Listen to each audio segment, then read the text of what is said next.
manage your project settings, locate the project tile you wish to edit on your main dashboard and click Settings. The first option you have are details of the project. That includes the name, the reference ID, and the address. You may change any of them right here and then click Update. Next, we have the Share Settings tab.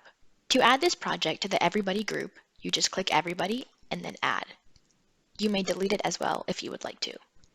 Please watch our video on setting up company administration to learn how to set up these share groups. Scroll down to the Users setting, and here you can input any email you wish to share the project with. Then click Add. The new user will appear as pending until they accept the project share. Their email will receive an invitation to view the project. If they do not have an account with Orbital Stack, they will be prompted to create one. Next, we have the administration page. You can select any user in your company to be a project admin by selecting their name and then clicking Add. You will only have the option to select users that are already in your company.